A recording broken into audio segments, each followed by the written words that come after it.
Salut à tous, c'est Science Rubrique et aujourd'hui on se retrouve pour une nouvelle vidéo qui va parler du trou noir de Churchill. Alors déjà un trou noir, qu'est-ce que c'est? En gros c'est une région de l'espace où la gravité elle est tellement forte que même la lumière elle peut pas s'en échapper. Mais la question aujourd'hui c'est pourquoi la lumière ne peut-elle pas s'en échapper? On va traiter cette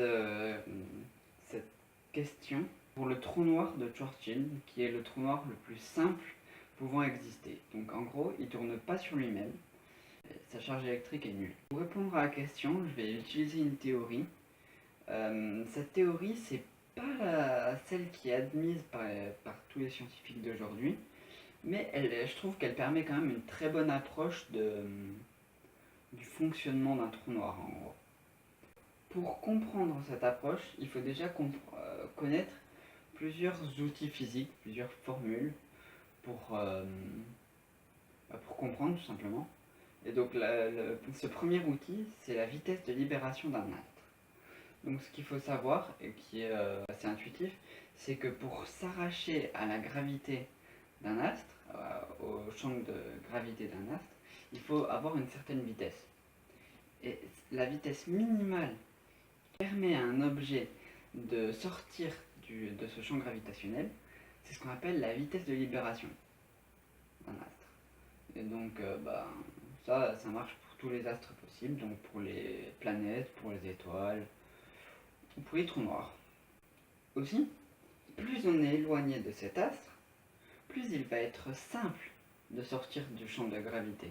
Enfin, plus on est éloigné du centre, bien sûr, plus il va être simple de sortir de ce champ gravitationnel. Et en fait, ça, c'est ce qui va nous servir pour expliquer le trou noir. Donc voilà la formule de la vitesse de libération d'un astre. Ok, donc à partir de là, on peut s'attaquer au trou noir en lui-même. Mais déjà, il faut connaître la composition d'un trou noir. Donc il faut savoir qu'au centre du trou noir, il y a la singularité, qui est infiniment petite, mais qui concentre toute la masse du trou noir. Et autour de ça, il y a une sphère délimitée par l'horizon du trou noir, l'horizon des événements.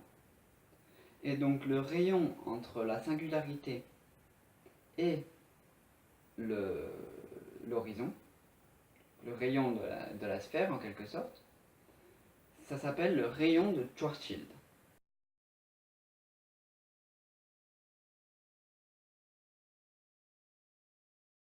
Bon, ensuite autour de l'horizon, il y a la sphère de photons, mais aujourd'hui c'est pas trop le sujet parce que ça fait intervenir un autre outil physique qui est la vitesse minimale de satellisation d'un astre. On n'en a pas besoin aujourd'hui. Donc ce rayon de Churchill, il est très important pour comprendre le fonctionnement du trou noir. Parce qu'il est lié à la vitesse de libération du trou noir.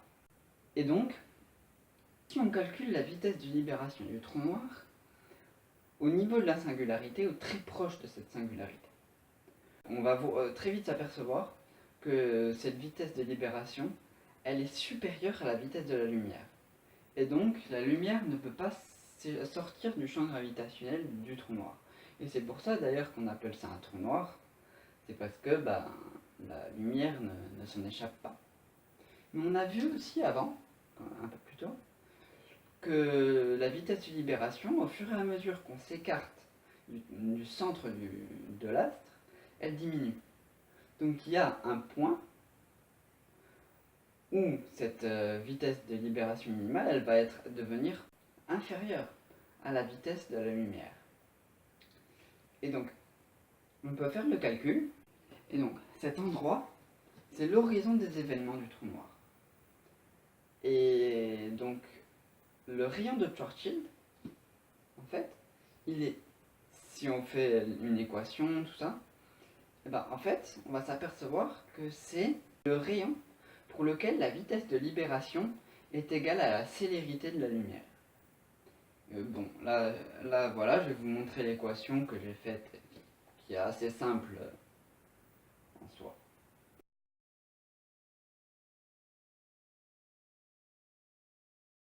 Donc voilà, là, je vous ai montré un peu pourquoi la lumière ne s'échappe pas du champ gravitationnel du trou noir. Et bah voilà, pourquoi un trou noir de Churchill est fait de cette manière-là, avec la singularité au milieu et l'horizon des événements autour. Donc j'espère que je vous ai appris des choses et que cette vidéo vous aura plu. Et bah à plus pour de prochaines rubriques.